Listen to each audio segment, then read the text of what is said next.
Every autumn, millions of people do the same thing. They pull a tool out of a drawer, or a blade off a wall, or a piece of iron out of the shed, and they find rust, orange, spreading, already working its way into the metal. So they buy a can of something. They spray, they wipe, they put it back. And next autumn, it is there again. A Norse blacksmith working at Birka in 850 CE would find this genuinely baffling. Not because he was primitive, because he understood rust better than almost anyone alive today. He had a trick. It cost him nothing. It worked for the lifetime of the tool, sometimes longer. The Gokstad ship was pulled out of a burial mound on the western shore of Oslofjord in 1880 by the Norwegian archaeologist Nikolai Nikolaisen. The iron rivets holding that ship together had been underground for roughly 1,000 years. When Nikolaisen's team pulled them out, they expected powder. What they found were rivets that still held their shape, still showed their hammer marks, still had the surface a smith had given them in approximately 900 CE. That is when the trick should have become common knowledge. It did not. There is one specific decision those Norse smiths made after every forging session that turned their iron from something that oxidizes into something that resists. It is not the alloy. It is not a special forge temperature. One step, taken at the end of the work, takes less than 3 minutes and costs less than $2. And it is the same step Nikolaisen's team photographed in 1880, published in Norway's Oldtidslevninger that same year, and then watched the world walk past on its way to the hardware store. It is coming up. In 1880, the exact same year Nikolaisen dug up the Gokstad ship, the American petroleum industry was in the middle of its first decade of serious commercial expansion. Standard Oil had been incorporated in 1870. By 1880, petroleum byproducts were being refined, packaged, and sold as industrial lubricants and metal protectants across North America and Western Europe.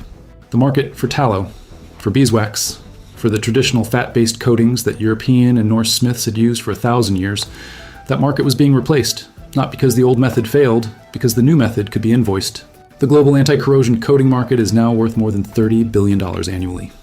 That figure comes from Grand View Research's 2023 industry analysis. $30 billion every year. Protecting metal from a process that Norse smiths stopped in its tracks with something that costs $2 and never runs out. Viking crews did not get to test their solutions in comfortable conditions. Every technique they used was stress-tested by open ocean, starvation, and sub-zero temperatures simultaneously, for months. A sword that rusted on a crossing from the Jutland Peninsula to the trading port at Kaupang was a sword that could not be sold. A blade that failed in salt air was a blade that could kill the man holding it before any enemy had a chance to. If it failed, the crew did not lose a sail. They died. Not struggled, died. But here's the part most people never think to ask. How exactly did it work? That is what comes next. This is not a new idea. The Birka settlement in Sweden, excavated by Hjalmar Stolpe between 1871 and 1895, and now one of the most thoroughly documented Viking Age sites in archaeology, produced hundreds of iron objects, swords, knives, arrowheads, tools. A significant number of them showed evidence of organic surface treatment, not corrosion inhibitors from a can. Organic material, identified in analysis by the Swedish History Museum as fats and waxes, worked into the surface of the iron, consistent with application, while the metal still held residual forge heat. Alan Williams, a metallurgist at the Wallace Collection in London, who spent decades studying early medieval iron, documented in his 2003 publication, The Night and the Blast Furnace, that many Viking-era iron objects showed surface characteristics consistent with hot fat treatment, a process where warm organic material is worked into the microscopic pores of iron, while the metal still holds heat from the forge, not applied cold. Applied warm, so the metal draws the material in and closes around it as it cools. The Coppergate excavation in York, directed by Peter Addyman and Richard Hall at the Jorvik Viking Center from 1976 to 1981, covering the Norse occupation of the city from roughly 866 to 954 CE, produced iron tools and hardware with comparable surface evidence. Not one of those objects was treated with a petroleum product. They did not need one. Norse smiths solved this permanently. Then one industry made that permanent solution inconvenient. Not wrong. Inconvenient. Because inconvenient things can be sold around. Wrong things have to be buried.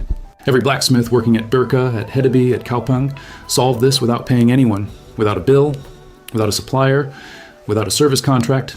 The average household today spends somewhere between $40 and $200 a year on rust prevention products, primers, and replacement tools. Norse smiths paid nothing for the same outcome. The chemistry has not changed by a single variable since 850 CE, and almost nobody is using it.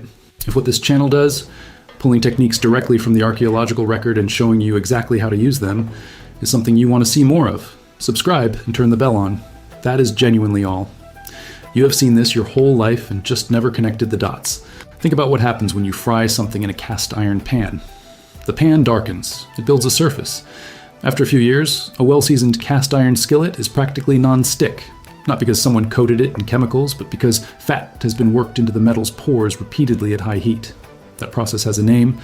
Materials scientists call it polymerization, but the result is what matters. A surface that repels water, a surface that does not rust. That is the same principle. When iron is warm, not glowing, not forge hot, but the temperature of a pan you would not want to touch without a cloth, it is porous in a way cold iron is not. The surface has opened slightly at the microscopic level. Fat and wax can move into those openings. When the metal cools, the pores close. The organic material is locked inside the surface layer, forming a barrier between the iron and the air that carries moisture. Think about a wooden cutting board that you rub with mineral oil. You can see the oil being pulled in as you work it across the grain. Iron does the same thing. You just cannot see it happening. Think about the dark, slightly oily surface on a pre-seasoned cast iron skillet fresh from the factory. That surface is the result of heat plus organic material plus time.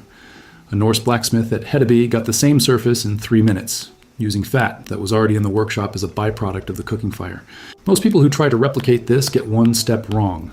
It is the first step. And it is the difference between a blade that stays clean through 40 winters and one that starts to spot in the first damp week. Here's what you need. I want to be honest with you about every number. 1 block of pure beeswax, about $2. Hardware stores carry it in the finishing aisle. Craft stores carry it near the thread. It is often sold as a thread conditioner and a drawer lubricant. Same material, same purity. You do not need specialty blacksmith wax. You do not need anything with additives. Pure beeswax, sold as a block, costs $2 and will treat more iron than most households own several times over. That is genuinely it. One material, $2. No subscription, no reorder date. Here's the one thing most people get wrong. They apply the wax cold, they take their blade or their tool, they rub the beeswax across the surface at room temperature, they call it done. And for a few days it looks fine. Then the first real humidity hits.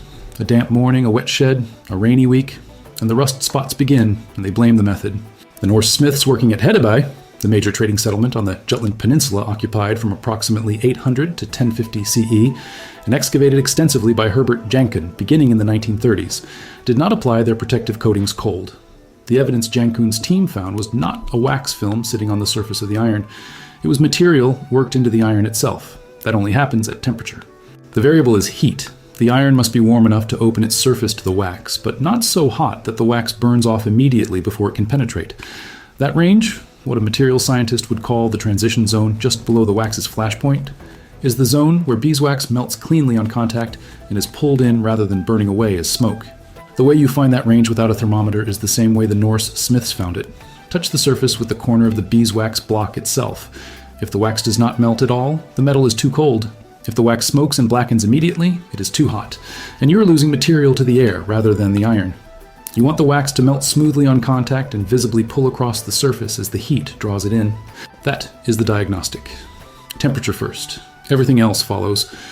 Take your iron object, a blade, a tool, a piece of hardware, anything ferrous and prone to rust. Heat it. Not forge hot, not glowing. A kitchen oven at its highest setting, roughly 260 degrees Celsius for most residential ovens, for 20 minutes works cleanly. A heat gun on its high setting works. A camp stove works if you move the flame constantly to avoid hot spots. The surface should be warm enough to cause a flinch if you bring your open hand close to it, not hot enough to char paper on contact. Pull it out using tongs or a folded heavy cloth. Set it flat on a surface that will not mind heat. Concrete, brick, or sheet of steel.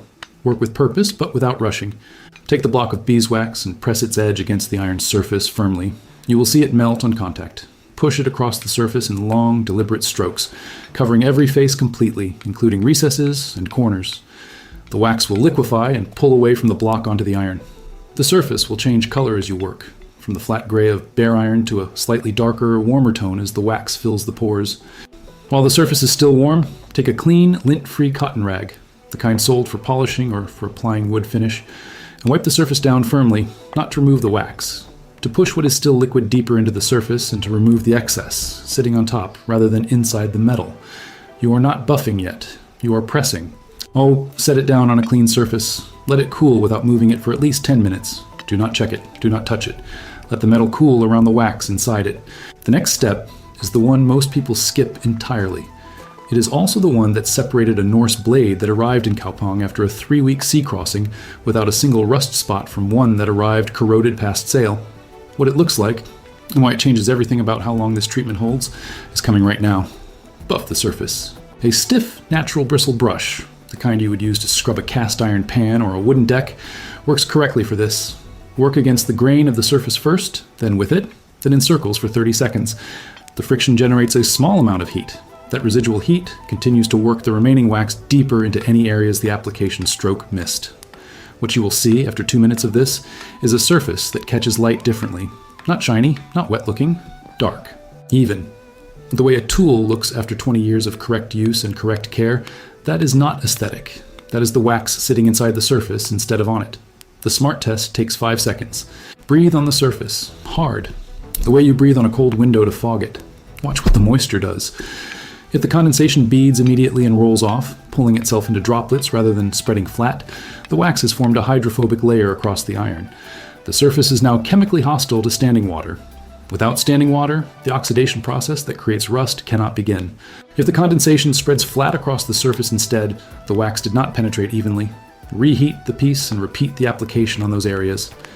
The Norse craftsmen at Coppergate in York, working between 866 and 954 CE, did not have a humidity gauge.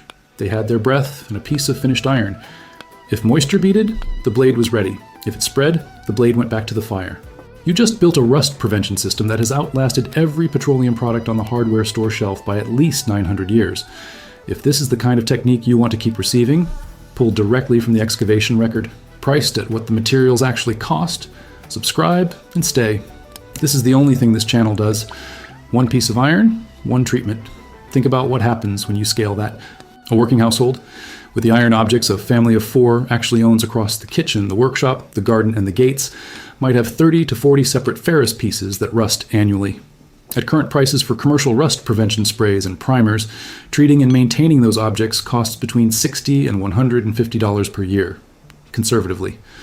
With one $2 block of beeswax, you treat all 40, twice, with material left over for next year.